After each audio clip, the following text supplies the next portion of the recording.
Hey there, and welcome to The Gathering. My name is Maddie. I am one of the pastors here, and I want to thank you for being in worship with us today. Before we roll into the message, I want to point out a couple of things. First, if you haven't already, be sure to go and click the subscribe button. Sermons like this one are available on demand all week long. They drop every Sunday morning at midnight. While you're subscribing, or if you have been following us for a while but you haven't done it yet, click the notification button. Turn your notifications on. That way you know when videos drop on our channel. You can head to the description of this video to find a link to our church to learn more about who we are, a link to give if you're interested in doing that today, and a link to fill out a Connect card. When you fill that out, it lets me know that you're here and gives me the chance to reach out and say hello. Now, we are currently in a series where we are talking about who Jesus is. And if you're in the St. Louis area, you have an extra special opportunity to join us in person on July 21st. As we wrap this series up at all three of our sites, we are going to be having an immersion baptism Sunday. It's going to be an incredible day. If you have thoughts about potentially being baptized, fill out that Connect card, head to our website, shoot me an email, whatever works for you, drop a comment. Let us know. We'll reach out. We'd love to be in conversation. Or if you just want to be in the room, you want to experience the significance of a day like that, join us on July 21st. We would love to have you if you are in the St. Louis area and can be in person at one of our sites. All right, that's all I've got for you. We're going to roll into the message now. I hope you enjoy it. And if you do, be sure to share it with a friend. See you later. Hi, everyone. Thank you so much for worshiping here at The Gathering, and especially all of you who are worshiping online. I really want you to know that I love hearing from you.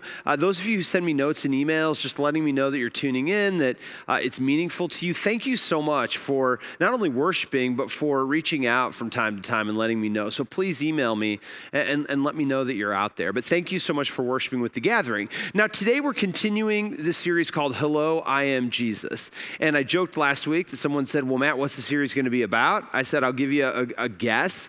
Of course, it's about Jesus, but it's really kind of more refined than that. It's really about, and in some ways, an answer to the question, why do we talk so much about Jesus specifically and not just God? What's the unique role that Jesus plays in the life of those of us who call ourselves Christian?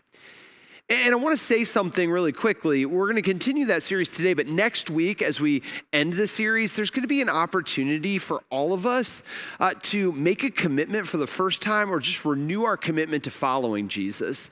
And we're going to do that through baptism. There's going to be an opportunity to be baptized in the immersion pool or just by having water on your head. I'm going to talk more about this at the end, but I hope every single one of you will consider either being baptized if you never have been or recommitting to your baptism. Because we all have a tendency to drift. But last week, if you were here, I talked about Jesus being the exact imprint of God's very being. That is, if you want to know what God looks like, then we look to Jesus. But today, I want to move on to a second title of Jesus. But before I tell you what it is, I want to tell you a story that gets at kind of why I think it's important. And the story is about Mozambique. As a lot of you know, The Gathering has had a longstanding partnership in Mozambique. We drill wells for clean drinking water. In fact, the well here on the screen is one of the most recently completed wells in Mozambique that with money that we raised last Christmas Eve. Well, anyway, someone asked me actually recently, they said, hey, Matt, what would you think about me going to Mozambique like by myself? Like, I think I might just want to go over there. Could I visit some of these wells all by myself? And I thought about it for a second, and I said that while it's technically possible, I mean, it's safe and you could theoretically do it, it's not at all something that I would recommend. I mean, for all sorts of reasons, it's better to travel to a place like this with someone who knows what they're doing. I mean, you wouldn't be able to speak the language. It'd be tough to communicate. And believe me when I say you would never, and I mean never, find some of these villages in which we've dug wells if you didn't have someone to guide you. There are some things that you can only do with a guide or someone who knows the way. And that idea of needing a guide actually gets directly to the title for Jesus that I want to talk about today. And the title is actually one that Jesus gives to himself. This is something that Jesus uses to describe himself at the end of the book of Revelation. And it speaks directly to our need for a guide, for someone who knows the way. Here's what he says. Listen to these words. He says, I, Jesus, have sent my angels to bear witness to all of you about these things for the churches. I am the root and the descendant of David and the bright morning star. The Spirit and the bride say, come. Let the one who hears say, come. And let the one who is thirsty come. Let the one who wishes to receive life-giving water as a gift, let them come. Jesus is the bright morning star. Now, really quickly, we usually think of the words of Jesus as being the things that we read in the Gospels, the stories about the earthly life of Jesus. But this is actually something a little different. These are words of Jesus after his resurrection. In fact, they're words that were spoken in a vision to the Apostle John. And here, Jesus calls himself several things. You'll hear him call himself the root, the descendant of David. We could spend time thinking about those. But the most intriguing one is he describes himself as the bright morning star. It's really the only place in Scripture that he uses this title for himself. And after that, he invites anyone and everyone who's hearing him to actually follow. So why in the world does Jesus call himself the bright morning star? And what does it mean for those of us who are curious about Jesus and about why we talk about him? Well, to understand what Jesus is getting at, what it means, we first have to know what it is. I mean, what in the world is the bright morning star? That name would have been really well known to people of Jesus' time. To people in the ancient world, the bright morning star was the common name for what we would refer to as the planet Venus. The ancients didn't really know about planets, so everything that they saw in the sky was a star. And if you're an astronomer, you could completely teach this better than me, but I did a lot of geeking out this past week on the planet Venus to get at why would Jesus want to compare himself to this particular planet or this particular star. And as you dig in, and as it turns out, you learn some really interesting things. So what's so special about Venus? Well, first, next to the moon and the sun, Venus is the brightest star in the sky. In fact, it's so bright that it is often mistaken for a UFO. In fact, there's all sorts of famous incidents where people really believe they see UFOs only to discover that it's the planet Venus during a really bright night. In fact, if I put up this image right here on the screen, I mean, your eyes are almost immediately drawn to that brightest star right in the middle. And that, in fact, is Venus. It's not only the brightest star in the sky, but because it's bright, it's usually the very first star that appears when the day is ending and it's getting dusk. It's also the last star that you can see in the morning as the light begins to come up. In fact, the Egyptians and the Greeks really thought there were two different stars. There was the bright morning star and the bright evening star. Until about 323 BC, when they realized that both of these things were in fact the very same thing. So the morning star was the brightest star in the sky. The very first thing you saw as things were getting dark, and the very last thing that you saw as the sun was coming up. It stood apart from everything else around it in the sky because it gave off the most light. So what does it mean then that Jesus would call himself the bright morning star? Well, at least in part, it means that in the constellation of things that we could look to in our life, Jesus wants to be the first. Jesus wants to be the brightest. Maybe a different way of saying it is, of all the voices that we can listen to or all the things that we could allow to influence us, Jesus wants to be the most influential. Some of you have heard me tell this story before, but it's an important one for my own life. This was years ago. Jess and I had been living in our first house for maybe 6 or 7 years. And, we had 3 kids. We didn't have 3 kids when we bought the house. Our family was growing. So anyway, we wanted to move.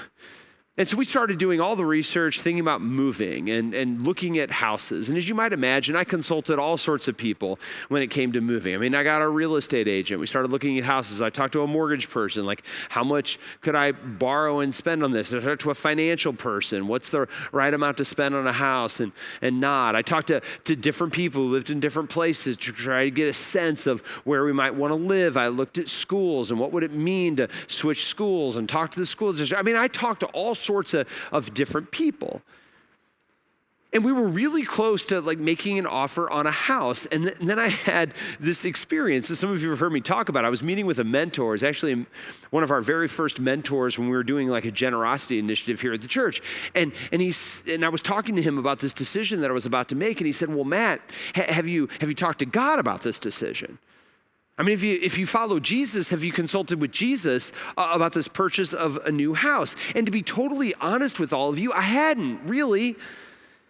In fact, I didn't really think about it. I didn't really think that Jesus would care like which house I lived in. But I did exactly what he said. I hit pause. I spent some time in prayer. I started thinking about how this particular decision might impact other areas of our lives, the community we lived in, the amount of money we were spending, our ability to do other things in our life. Long story short, at the end of this period of prayer, I really felt like Jesus was saying, don't move forward. Not right now.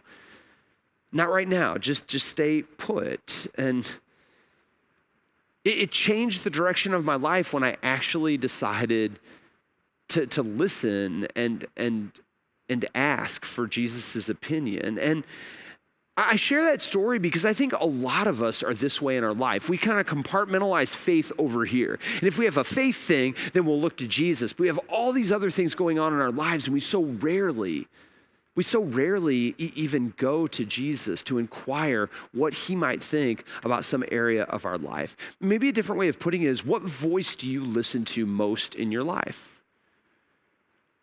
How often do you ask or even allow Jesus to be a voice that you listen to on other areas outside what might specifically be considered church or faith?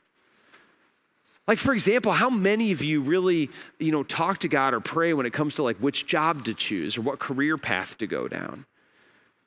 Which one of you actually thinks about your faith and what Jesus might have to say about the kind of people you hang around with or the people that you choose to invest in and spend time with?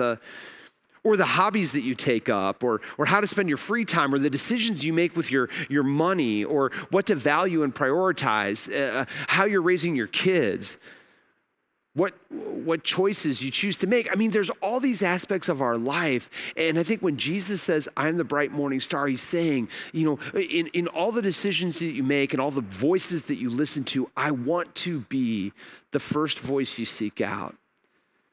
I want to be the last voice that resonates in your head. I want to have the brightest and the greatest influence over the decisions that you make in your life. Jesus wants to actually guide and orient and lead us, not just in this narrow thing that we call faith, but in all these other areas of our life as well. And if we actually allow Jesus to speak into each area of our life, we oftentimes are led in a direction we would never come up with on our own. And so the first feature of Venus is the brightest star in the sky, and Jesus wants to be that brightest and most influential voice in our life. But that's not all that's interesting about Venus. The second feature of Venus is that it's predictably present at all times in the sky. And what I mean by that is it's always there, and it moves in a way that was very predictable and like easy to track and map. In fact, the ancients could almost always know exactly where it would be each morning, where it would be every night. They knew where to look for it. There was nothing more dependable than Venus and its location. In fact, you can kind of go back and see these maps that they began to produce about where Venus would be at different times. Here's an example of a map that's about 400 years old that just tracks the movement of Venus. Now, of course, sometimes Venus was brighter, sometimes it was less bright, sometimes it was really visible, sometimes it was obscured, but no matter whether they could see it or not, they always knew it was there. And of course, that idea goes to the heart of what Jesus promises to be for us.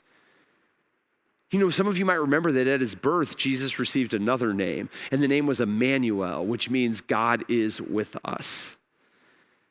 Jesus, throughout his life, was constantly reminding his disciples that he was present, they could depend on him, that he was always going to be there, whether it was in storms or through times of uncertainty, whether it was against powers that seemed so large that they would almost certainly win out and overwhelm them. Jesus' promise, every time his disciples were afraid or every time they were in trouble, was always, do not be afraid, I am with you. The last promise that Jesus makes before he goes up to heaven is, and remember, I will be with you always, even to the end of the age. Jesus, it seems like, wants us to know that whether we can see him or not, whether we feel close to him or not, he is always, always here. He is predictably present in our lives if we just look for him. You know, elsewhere in Corinthians, Paul writes these words. He says, we don't focus on the things that can be seen, but on things that can't be seen. The things that can be seen don't last, but the things that can't be seen are eternal. In other words, Paul says, I want you to fix your eyes and orient your lives on something that you know will always be there. Something that's not temporary, but rather eternal. And yet, I think all the times in our lives, we orient ourselves around things that change, things that aren't predictably present, things that will not always be there. A lot of you know that Jess and I we're shifting stages of life pretty dramatically. Our oldest son graduated from college. He's in New York this summer doing a show, and he's going to be leaving on August 11th for 7 months. We won't see him. He has his first real job. Our daughter Carly just graduated high school. She's going to be going off to college really quickly coming up this fall. Our son George is going to be a junior, so he's still at home, but life is changing for us.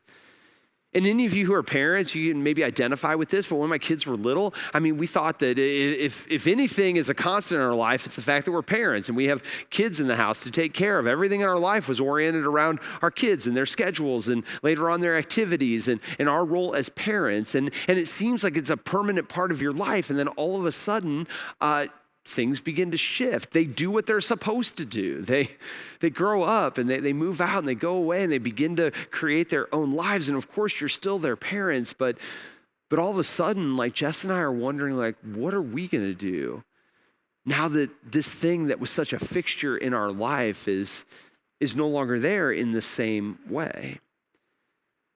What is it that we're going to fix our lives around now? And some of you parents, you know that it's so easy for us to put our whole identity, to orient so much of our lives around things that we think will always be there, but aren't. And all of us do this, whether you're a parent or not. For some of us, we orient our whole lives around being a parent of kids. For some of us, we orient our whole life around another person or a friend group. For some of us, we orient our whole lives around the work that we do or the company that we work in or the friends that we have at school. For some of us, we orient our whole lives around some activity that we love or some sport that we play or some activity that we're really good at. Some of us orient our whole lives around trying to pursue success or achieve some amount of notoriety or to earn a lot of money. I mean, we orient our lives around all sorts of things, but so many of those things are temporary. They don't last. And when they begin to change or when they begin to disappear, it can leave us in a state of being disoriented, of thrown off in our life. And so when Jesus says, I am the bright morning star, you can count on me every morning when you wake up and every night when you go to bed. I am predictably present, even though sometimes you might be able to see me in really strong ways and other times you may struggle. You can always know that I am there, always. My presence in your life is eternal. So if you're going to listen to something, if you're going to orient your life around something, orient your life around me, because I will always be here. So Jesus compares himself to the morning star. The morning star is the brightest star in the sky. Jesus wants to be the brightest, most influential voice. Venus is predictably present in the night sky, and Jesus wants us to orient ourselves on him who will always be there. And finally, and in some ways it's what all the other features are leading up to, a final feature of Venus is that Venus, because of all these reasons, was a reliable guide for people to follow. Because of its brightness, because of its predictability, Venus became a really important tool for people, especially people who are traveling, like captains, sailors out at sea. It became a very well-known tool for guiding and navigating, especially in the open sea where you weren't exactly sure where you were going. In fact, we have ancient maps showing this. And you might be surprised to know that even today, with like GPS and satellite and computers and all the rest, I mean, sailors and captains still have as a backup on ships today maps. And one of those maps is map of the movement of Venus. I mean, in fact, I brought an example here. This is pretty recently produced by the Naval Observatory for captains, and it just shows the transit of Venus through the sky. And depending on where Venus is and where you are, you can actually begin to tell where you are and where you need to be headed. But you're starting to get the idea, because Venus was so bright, because it was so consistently present, because it was so predictable in its movement and its behavior, it became a reliable way to navigate through a confusing and otherwise disorienting sea. And here's the thing, if any of you have spent any time sailing, you know this. No matter the experience of the sailor, no matter how smart you are, how many times you've done it all by yourself, no matter the breadth of your experience or the depth of your wisdom, no sailor can navigate without a guide, without something to guide them. A captain without a map or a captain without a navigator is disastrous. Even a small degree of difference can lead them to being catastrophically off track from where they're seeking to go. And friends, I think what Jesus is trying to get at is life is no different. No matter how smart you think you are, no matter how much you think you can do, no matter how independent you want to be, no matter how badly you want to do it on your own, life without a guide is dangerous. So many of you have heard me tell this story, but it's so influential in my faith that I want to tell it to you again. When I went to Israel, this was, 8 years ago now, I went with my youngest son, George, and we had a guide there whose name was Nader. And when I came back from the trip, I was speaking to somebody here about that trip, and I began to tell them that we went everywhere with this guide. And they said, "You mean the whole thing was like a tour?" And I said, "Well, yeah, we had a tour guide. We had Nader." And they said, "You mean you were with him the whole time?" And I said, "Yeah, we were with him the whole time." And they said, I wouldn't like a trip like that. When I travel, I want to do my own thing. I like to, live like a local and go to my own places. And I kind of get that. A lot of us, when we travel, we want to do it independently. We want to kind of do it by ourselves.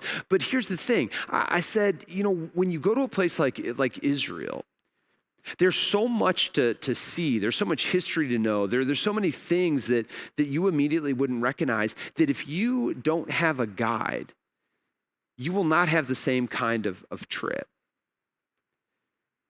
In fact, Nader was able to take us to places that we would have never known to have gone if we were on our own. He knew stories in history that we never would have known if we would have tried to go by ourselves. Nader could get us into places and do shortcuts in line and get us across borders that we ourselves never would have gotten access to if we didn't have someone who knew what they were doing. And here's my point in the story. A lot of us think that freedom means doing it ourselves. That the best version of life is the one that we get to do all on our own. And we see following somebody, letting somebody else lead us, we see that as sometimes restricting and constricting and limiting our possibilities, but that's not at all what it is. on this trip, I learned that I got so much more out of it by being willing to follow.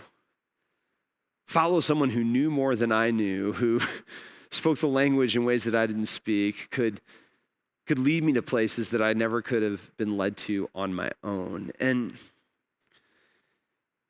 here's the thing. I think Jesus is making a very similar argument about our lives. In our life, so many of us want to do it ourselves. And we think that the highest meaning of freedom is getting to do what we want, not having to listen or be beholden to anyone else. And when Jesus says, I want to be your guide, I want to navigate you, look to me and let me lead you, Jesus is not trying to limit our freedom or be constricting or be restricting. Instead, he knows that he can lead us to a life that's far greater than anything that we could come up with on our own. Think about his fundamental invitation to his disciples. It says in Mark, the first time he met them, as Jesus passed alongside the Sea of Galilee, he saw two brothers, Simon and Andrew, throwing fishing nets into the sea, for they were fishermen, and he said, come follow me. First thing he said, follow me. Not believe this long list of things, not do all these things or behave a certain way, but just follow me. Let me lead you. I know you're fishing, but I have so much more in store for you if you just trust me. And friends, here's the thing. Jesus sees things that we can't see. And Jesus knows things that we don't know. Jesus is the author of life, so it makes sense that he is the best guide on how to navigate a life that is full and live to the fullest. He's the author of life, and there's nobody better than life's author to actually guide you through it. And so as we close, I think when Jesus says, I am the bright morning star, he's at once speaking, I think, to our greatest temptation and offering us a powerful solution. Jesus knows that when it comes to life, so many of us are trying to do it alone. And I know so many of you are trying to do it alone. And here's what I want to tell you. Life lived that way can be good at times, but it will never be as great as it could be. It never is going to be as full and whole as God intended it to be. And many of you are still trying to live your lives this way. You're trying to do it by yourself. And it's tiring, and it's frustrating, and sometimes it's overwhelming. And it's not how you're created to live. You need a guide. You need something or someone to orient you and to navigate you. You need someone who knows more than you know, who sees more than you can see, who knows the way to where you're trying to go. You need a GPS, you need a map, you need a bright morning star. And so when Jesus says, I am that, he's inviting us to rely on him, to trust him, to not just listen or consult every once in a while, but to commit our lives to following him,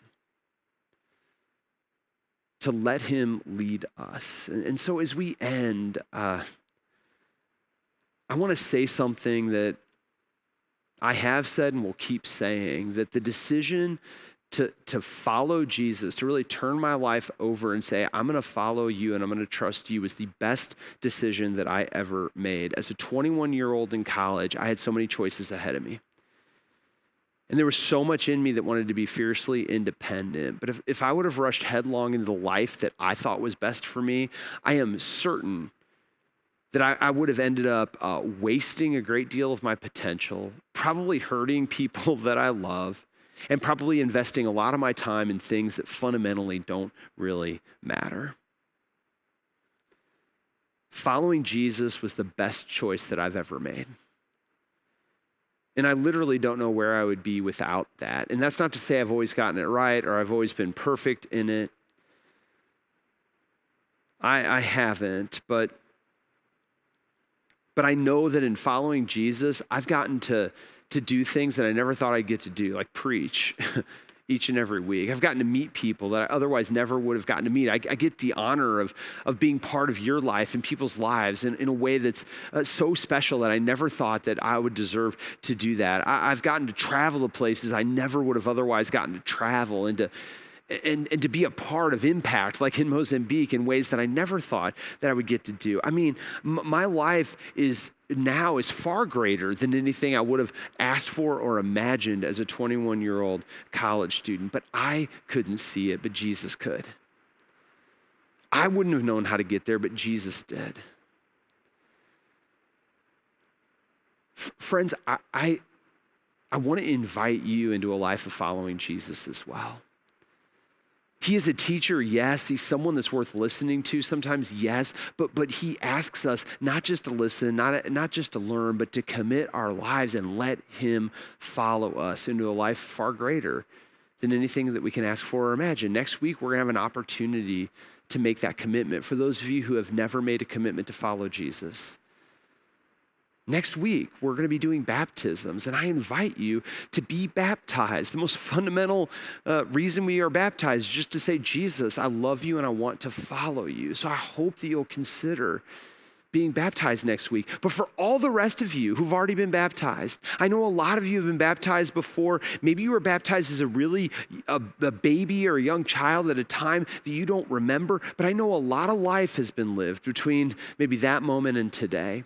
For some of you, you've never really acknowledged your faith as an adult. You've never really claimed it for yourself. Maybe for some of us, we've just drifted, and yet we want to recommit ourselves or reaffirm our faith in Jesus. You're going to have a chance next week to come forward, to reaffirm your baptism, either by going under in the pool or just having water put over your head. And so I hope next week, all of us will make a commitment or recommit ourselves to following Jesus. You can, of course, let us know that you want to do that, and we'll reach out to you this week. If you want to be baptized, please go to the app, and you can just let us know. But all of us will be welcome to respond even in the moment, regardless of whether you signed up for it or not.